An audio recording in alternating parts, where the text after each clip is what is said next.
Panji Gumilang ceramahi tim investigasi dengan dalil-dalil hanya dibalas dengan anggukan kepala. Ada kursi di sini Nisa, di sini Rija. Perempuan di sini, laki di sini. Oke. Mengapa jarak begini? Ini diawali daripada COVID. Kala COVID kita menggunakan ini. Jadi ya ayyuhalladzina amanu idza qila lakum tafassahu fil majalis, kita gunakan untuk ini. Tafassahu yafsahillah. Kita gunakan ayat itu untuk hari ini kami datang dari Jakarta juga ditolak, tapi kami masih berupaya dengan mengirimkan 4 pertanyaan penting yang kami titipkan ke tim investigasi agar Panji Gumilang menjawab. Ya. Pertanyaan itu kami rumuskan berdasarkan fakta di lapangan, statement-statement yang disampaikan oleh Panji Gumilang. Sekali lagi kami sangat kecewa. Sudah disampaikan rekomendasi-rekomendasi yang tentu berdampak pada aspek hukum, aspek administrasi, dan aspek keamanan sosial di wilayah Indramayu di Jawa Barat.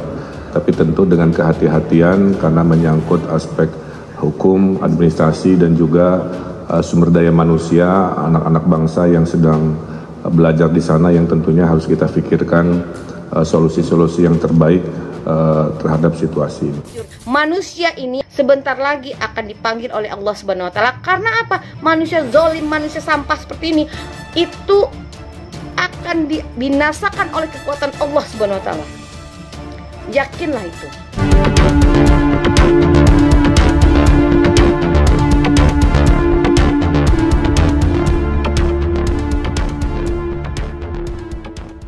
Ya, pimpinan Pondok Pesantren Al Zaitun Panji Gumilang menerima kunjungan dari tim investigasi bentukan Pemprov Jawa Barat. Dalam kunjungan itu ia mengajak tim untuk melihat Masjid Rahmatan lil Alamin di dalam Ponpes. Ia juga menjelaskan banyak hal kepada tim, termasuk polemik yang selama ini beredar di masyarakat. Polemik pertama terkait viralnya pelaksanaan sholat yang dilakukan berjarak. Menurut Panji, hal ini bermula dari adanya pemberlakuan social distancing saat pandemi COVID. Selain itu, ia juga menjelaskan ayat Al-Quran yang membolehkan sholat berjarak. Ya, di kala COVID kita gunakan ini, kata Panji dikutip dari YouTube Al Zaitun Official. Mendengar penjelasan Panji, tim investigasi tampak hanya menganggukkan kepala. Selain itu, Panji juga menjelaskan alasan terkait azan yang tidak menghadap kiblat. Kemudian polemik dibolehkannya perempuan menjadi khatib dalam rangkaian ibadah sholat Jumat.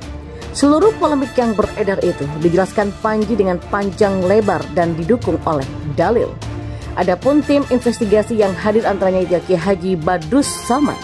Namun tak disebutkan kapan Panji Gumilang menerima kedatangan tim tersebut.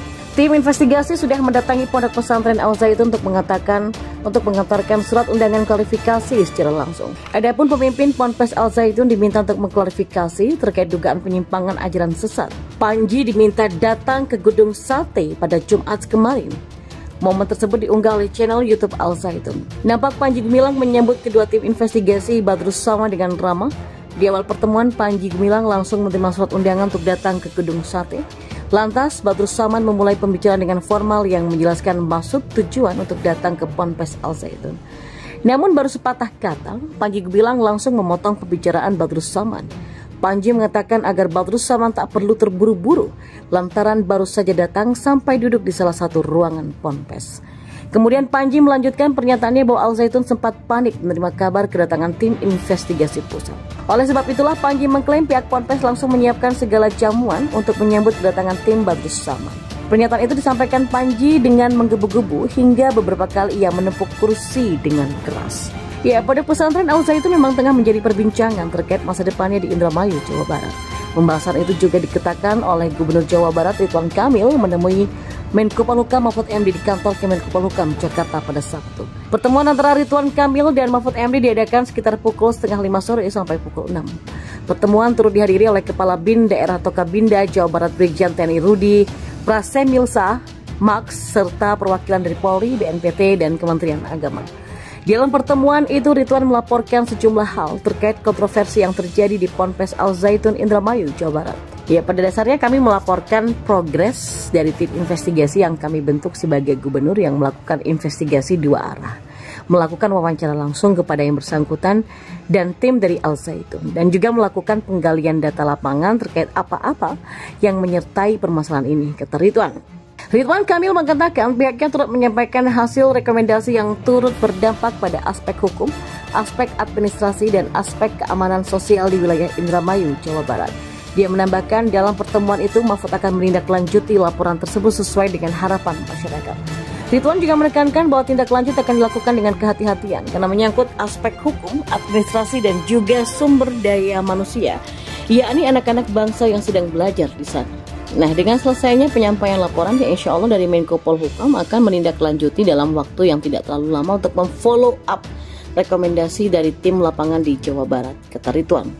Dalam kesempatan itu, Mahfud mengaku sudah mendengar dan menerima penyampaian hasil investigasi dari pihak pemerintah Pemprov Jawa Barat soal kontroversi di Ponpes Al Zaitun. Menurut Mahfud, laporan itu akan ditindaklanjuti. Hasil pertemuan itu pun juga untuk menyepakati 3 hal tindak lanjut di aspek pidana, administrasi, dan juga keamanan.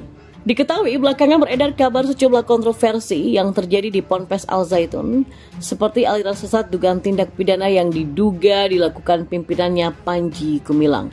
Lembaga pendidikan Al Zaitun kembali diperbincangkan setelah ramainya kegiatan sholat Idul Fitri yang mencampurkan perempuan dan laki-laki. Kemudian berlanjut pengakuan pemimpinnya Panji Gumilang atau Abu Toto sebagai komunis sampai menggunakan salam Yahudi. Merdeka.com berkesempatan untuk berbincang dengan salah satu alumni Al Zaitun yang mengaku bernama Rizal untuk menjaga kerahasiaan dan keamanan narasumber. Penulis tidak bisa mencantumkan angkatan atau tahun berapa belajar di Al Zaitun. Rizal mengaku sebagai alumni Al Zaitun yang dicap sebagai pembangkang, sehingga beberapa tahun sejak keluar dari lembaga pendidikan itu dia tidak bisa datang untuk bersilaturahmi dengan guru atau mengenang masa belajar dulu. Dengan cap tersebut ia mengaku bukan bagian dari negara Islam Indonesia atau NII KW 9. Awal belajar di Al Zaitun, Rizal tidak merasakan keanehan dari sistem pembelajaran. Prosesnya berjalan sebagaimana pada umumnya, seperti sekolah atau pesantren pada umumnya. Setelah lulusnya pun kemudian sempat belajar di salah satu perguruan tinggi ternama di Indonesia.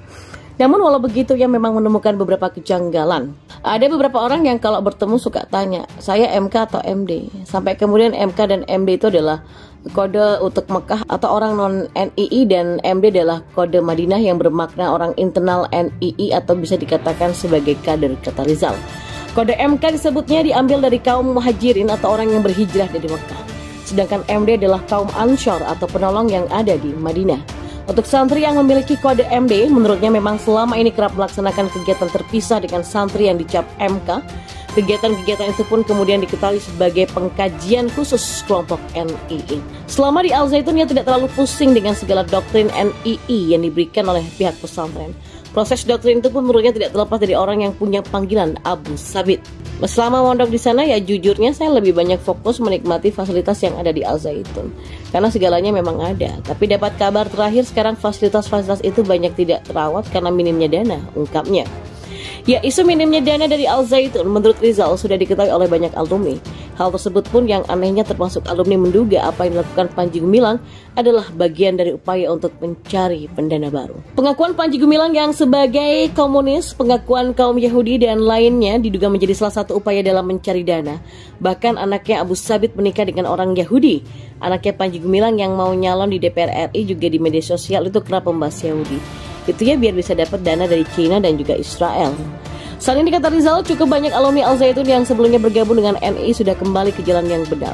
Walau begitu ada juga yang masih bertahan dan kemudian memilih berlindung di kelompok Syiah. Ya, pimpinan Pondok Pesantren Al Zaitun Panji Gumilang menerima kunjungan dari tim investigasi bentukan Pemprov Jawa Barat. Dalam kunjungan itu ia mengajak tim untuk melihat Masjid Rahmatan lil Alamin dalam Ponpes. Ia juga menjelaskan banyak hal kepada tim, termasuk polemik yang selama ini beredar di masyarakat. Polemik pertama terkait viralnya pelaksanaan sholat yang dilakukan berjarak. Menurut Panji, hal ini bermula dari adanya pemberlakuan social distancing saat pandemi COVID. Selain itu, ia juga menjelaskan ayat Al-Quran yang membolehkan sholat berjarak. Jadi kala COVID kita gunakan ini, kata Panji dikutip dari YouTube Al Zaitun Official. Mendengar penjelasan Panji, tim investigasi tampak hanya menganggukkan kepala. Selain itu, Panji juga menjelaskan alasan terkait azan yang tidak menghadap kiblat.